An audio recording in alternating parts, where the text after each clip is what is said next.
together today. The COVID-19 vaccine is the fastest way for our country to recover from this pandemic. We all have to do our part in encouraging Americans to take this safe and effective vaccine. I've experienced the hesitancy of some Americans to take the first shot firsthand with friends, family members, wondering whether the vaccine is safe enough for their families. The answer is absolutely yes. I got the vaccine, so did my wife, so did my children. When the FDA authorizes the vaccine for children under 12, I will encourage my children to vaccinate my grandchildren. The staff in this hearing room have gotten vaccinated. My Senate colleagues have either gotten vaccinated or had COVID themselves, which provides a natural immunity. Clinical trial data shows that Moderna and Pfizer vaccines are 100% effective in preventing hospitalization and death. And the Johnson & Johnson vaccine is 85% effective for preventing hospitalization and death from the virus. A year ago, when we were in the darkest days of the pandemic, I thought people would line up for miles to get a vaccine that kept you out of the hospital and prevented you from dying from COVID-19. I still believe that, which is why this hearing, I believe, is so important. We've experienced much loss in this country over the last year, and now we have a tool, the vaccine, to end this and to return to normal. Let's use it. The efforts of Operation Warp Speed brought our country and the world 3 vaccines to protect against COVID. They're safe and they are effective. Operation Warp Speed is a testament to American innovation and ingenuity and shows that the framework we designed in the statute actually worked. The vaccines we have for COVID are safe and they do work. Pfizer's 95% effective, Moderna's 94% effective, Johnson & Johnson 67% effective in preventing COVID-19. Today, over 177 million people have received at least 1 dose. 55% of adults in America are fully vaccinated. Over 87% of seniors, those most vulnerable to the effects of the virus, have received at least 1 dose of the shot. At least 10% of the Americans have had COVID-19. So there's also a number of people who have some natural immunity to the virus. Even with all this progress, there's so much more work to be done.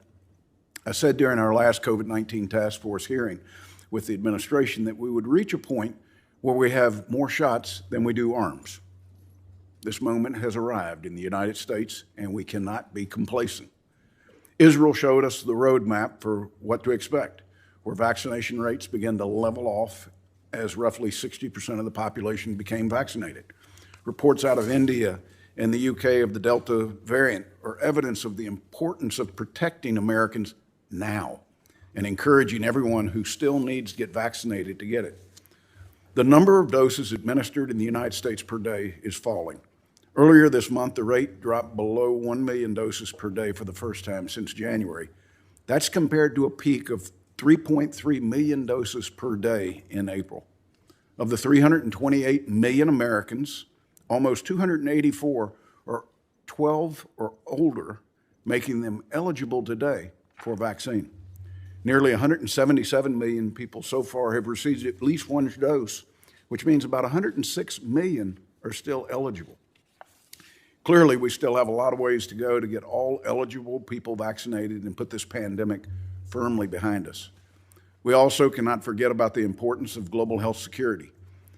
If we do not help other countries access the vaccine, we'll not see the end of the pandemic.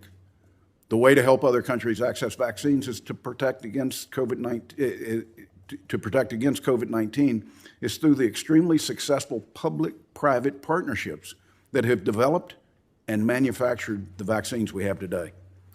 As I've said before, removing the intellectual property protection only ensures that we don't have the vaccines we need when the next pandemic occurs. Americans that have not yet gotten the COVID-19 vaccine need to know the benefits that come along with it. The most compelling case to me is that the shot keeps you out of the hospital. It also gets you back to work and helps keep people who you work with safe. Senator Kaine, he's not here this morning, said at the last hearing earlier this year that He wore a mask so the grocery clerks felt safe. Getting a vaccination helps keep you safe. It helps keep your family safe, and it keeps those around you safe. It also helps Americans return to the things they enjoy, like concerts, movies, baseball games, or watching the Panthers in Charlotte play. Over the next few months, important outreach efforts will continue to focus on younger people. Schools are reopening in the fall, and one of the vaccines is already available for children 12 and up. In-person learning is critical, and our efforts over the summer should be to focus on getting kids the shot, protecting them from the virus. As a grandparent, I look forward to the day when the vaccine is available to young children as well. I'm pleased to have representatives from Sesame Street here today to talk about the information families need as we prepare for that round of vaccinations. Our efforts should be focused on reaching communities that have questions. I look forward to hearing from each of our witnesses today about the partnerships and programs that you have underway to meet America where they are, answer questions, dispel myths about safe and effective vaccines, and get more shots in arms. Before I yield back, Madam Chairman, let me just say, it's hard for me to believe that the best example of innovation in this country seems to be the thing that makes individuals hesitant about being vaccinated. It happened too quickly. Well, let me assure my colleagues, let me assure the American people what I think the witnesses know. These vaccines went through the most exhaustive clinical trials of any medication that we've ever approved for this market. We haven't shortcut anything in any area of government, but we did set up a pathway for accelerated consideration that was taken advantage of. And as I think Dr. Cassidy would agree, it's the science that you follow. And when the clinical trials come back and prove safe and effective, then you should feel comfortable taking this vaccine. I thank the chair. Thank you so much.